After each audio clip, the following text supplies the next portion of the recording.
When Rockstar added Imani tech-capable vehicles starting with the contract update in December 2021, it completely revolutionized the criteria for ranking vehicles in the game. The fact that you could have sports cars and supercars with armor plating upgrades to tank RPGs like some service vehicles, or even bullet-resistant windows not normally found on these types of cars, made the game a lot more interesting, and players overall benefited greatly from these new capabilities added to select vehicles in GTA Online. So with that being said, what are some of the best Imani tech vehicles that you can buy in GTA 5 Online? Today, we're going to be breaking down the top 5 best Imani tech cars, showcasing why they're so good when it comes to their normal and expected performance like top speed, handling, lap time, acceleration, braking, etc., but also the car's unique features like explosive resistance, bullet resistance in the windows, defensive and offensive weaponry, and more. And so by the time you're done watching this, you should definitely have a comprehensive understanding of what kinds of Imani tech cars you should look into buying as your first few, or even if you have a bunch already, maybe there's a new one you never thought you'd be interested in buying, and this video changes your mind.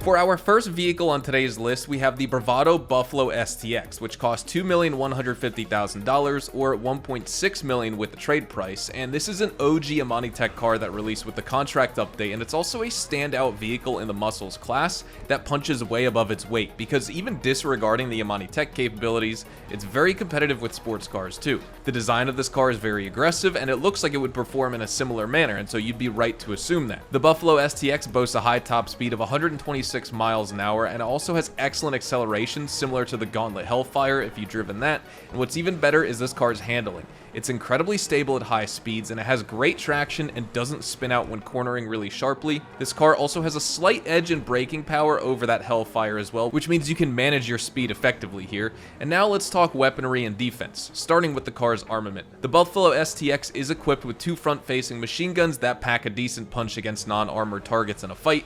Additionally, you can also deploy those slick proximity mines, and these mines are nice because they don't blow people up following you, they actually just make their vehicles lose control, so there's no real risk to you as a driver when you drop these on the road. And on the defense side, this car is an absolute tank. It has armor plating upgrades that let you tank up to 4 RPGs or 10 rounds from a heavy sniper Mark II with explosive rounds, and it also features bullet resistant windows which can withstand up to 15 rounds. This is going to provide you with significant protection against incoming gunfire from players or even NPCs while you're grinding missions. Plus, you can equip that missile lock-on jammer, what I think is the most essential Imani tech upgrade in the game, and that's going to prevent weaponized vehicles and launchers from locking onto you, which is a game changer, especially against those pesky Oppressor Mark II griefers. Then there's also the remote control unit, which allows you to drive this car remotely in first-person view, and this vehicle also supports other Imani tech enhancements like the out-of-sight service, keeping you off the radar in a 500-meter radius, which is crucial if you're someone who wants to move around the map undetected. Overall, this car is definitely the top contender when it comes to Imani tech vehicles and deserves a spot on this list. If you're enjoying this video at any point, or if you just find it helpful,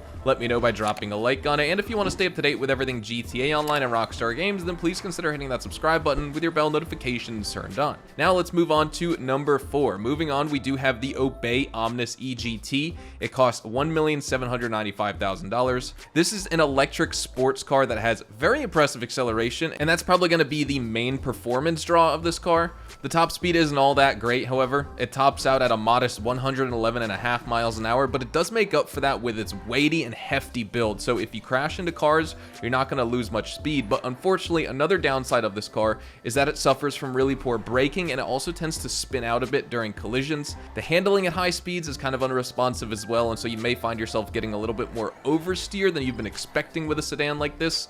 That being said, don't let the on-road performance quirks of the EGT dissuade you here. On the features front, I think you get some great options. This vehicle can be outfitted with that remote control unit or the missile lock-on jammer. Of course, when it comes to deciding between the two, I always recommend the missile jammer. And defensively, the Omnis EGT is also extremely robust, and the explosive resistance alone makes up for its lackluster performance criteria. When equipped with the armor plating upgrade, it gets even greater and stronger explosive resistance than normal ICE Imani tech cars because it's electric, so you can tank up to 12 RPGs or homing missiles or 30 rounds from a heavy sniper Mark II while driving. Of course, if the car has no one inside it, just half those numbers to get its unoccupied damage resistant values. But that being said, in terms of weaponry, unfortunately, it also lacks the front-facing machine guns, but you can equip the slick proximity mines, so that's pretty nice. Next up, we have the Grotti Itali GTO Stinger TT with a value of $2,380,000. This is overall just a really solid sports car in the game. It has a great top speed of 132 miles an hour. It has pretty good acceleration, but you'll definitely want to ease on the throttle to really make the most of this car.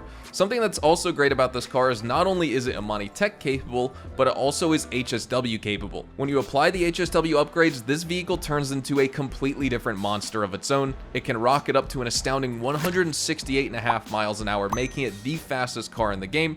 The handling can be a bit tricky though, so be careful when driving that fast. It's also a car that struggles with traction, and it can also feel a little bit heavy and floaty, especially when making sharp turns at high speeds. Feature-wise, the Stinger TT can be equipped with that remote control unit or the missile lock-on jammer. In terms of defense, this car is pretty solid, but of course it's not going to be invincible. When equipped with 100% armor and the armor plating upgrade, this vehicle is capable of resisting 4 RPGs, 12 homing missiles, or 10 rounds from a heavy sniper Mark II. This car also doesn't come with bulletproof windows, sadly, but it does have a spoiler option that may provide a little bit of protection that could save you.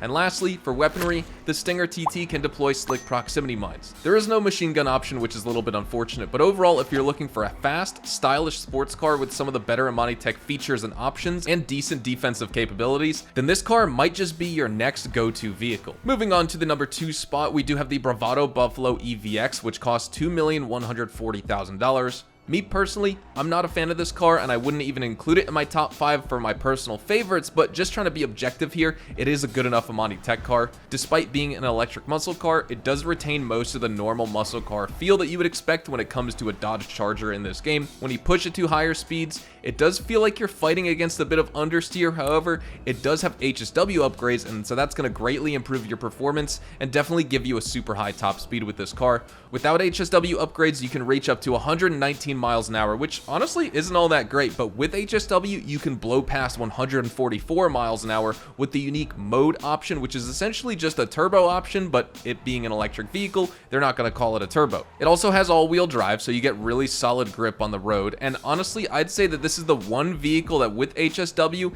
is a top 5, but without it, you may be better off using a different Imani Tech vehicle, and since I'm on PC, I don't get HSW, therefore I'm not the biggest fan of how it drives. Regardless of that though, Imani Tech wise, you have more awesome features. You can equip that remote control unit, the missile lock-on jammer, armor plating, which will allow you to resist a whopping 12 RPGs or homing missiles, or 30 heavy sniper Mark II explosive rounds, and you can also equip the slick proximity mines. This car also lacks bulletproof windows and the machine guns, unfortunately, which may deter some players, and honestly, with that in mind, I totally understand you. Now, finally, we have arguably the best Imani Tech vehicle in GTA 5 Online, the Ocelot Virtue, with a price of $2,980,000, but I would not recommend purchasing this car outright. You can actually just get the Ocelot Virtue for free in this game as a bonus reward by completing the first dose as well as last dose missions, which are part of the Los Santos Drug Wars update. Once all of these missions have been completed, you're going to receive a phone call from Dax, and he's going to let you know that you can pick up the car in the location marked with a yellow car icon on your map. It comes with a unique Dr. Friedlander livery already applied, but of course, if you don't like that livery, you can remove it, or of course, you can change it to another livery of your choice. You're free to do so. And honestly, this alone makes it the #1 vehicle on today's list, because not only is this car a free reward for completing that mission storyline, but you also get paid for doing those missions, and the first time money bonuses for completing them all is enough to also upgrade that MTL Brigade 6x6 that you get and turn it into the Acid Lab, which is a great business and vehicle for all players. So there's so many advantages towards playing the Drug Wars missions over buying this car. But how about performance and features? Well, it is another electric car, but it is a supercar, and so you have another awesome supercar themed Imani Tech vehicle, and that's going to make players very happy to hear. It would just be absolutely insane if this vehicle was HSW capable as well, but sadly it's not. When it comes to handling, it is going to be a bit tricky to learn, but I would say it's easy to master. It has low downforce and surface grip, so that's going to lead to a little bit of spinning out when you corner really fast, but like I said, if you can anticipate that, it's a very responsive and precise supercar. It also comes with all the great Imani Tech features a player needs, like the missile lock-on jammer, remote control unit, armor plating upgrades so you can tank 12 RPGs and missiles, 30 heavy sniper Mark II explosive rounds, or 12 sticky bombs, and you also get those slick proximity mines. You do lack the bullet resistant windows and machine guns with this supercar that's Imani tech, but honestly, I don't really think you'll need them on this car anyways. And then honestly, I just wanted to bring up an honorable mention, the Canis Terminus. This is a great off-roader, it's fast, it's agile, it's got good tire grip both on and off the road, and it also has all that other good Imani tech features like we talked about, the missile lock-on jammer, armor plating, and more. If this was my personal list, I would swap out that Buffalo EVX for the Canis Terminus any day of the week. Also, the fact it's a certified off-roader makes it more unique and intriguing than an HSW electric vehicle in my opinion. But with that being said, those are the top 5 best Imani tech cars players should purchase and drive in GTA Online. We of course also discussed that runner-up like I just talked about. Of course, everyone's playstyle is different, so some cars here may be better or worse depending on the type of player you are, but speaking generally here and trying to keep all types of players in mind, these are definitely the best choices you can make when it comes to Imani tech capable vehicles in GTA 5 Online. Hopefully you all enjoyed the video here today, and if you did, hopefully I earned your like on it. And of course, if you are new to my channel and you want to stay up to date with the best GTA Online and Rockstar Games content, then please consider hitting that subscribe button so you don't miss out on a single thing we post here on the channel. We consistently talk about updates, news, information, tips, tricks, and even leaks, and we will keep you guys updated here on the channel daily. So make sure you hit that subscribe button. If you'd like to follow me over on Twitch, Twitter, and Instagram, those are the best places to get connected with me outside of YouTube, and you're more than welcome to ask me any questions on those platforms. You can follow me at HazardousHDTV, and all of my social media links can be found in the description down below. Thank you all so much for watching, everyone. Hopefully you all have a fantastic day, and I will see you guys in the next GTA 5 Online video. Adios, amigos.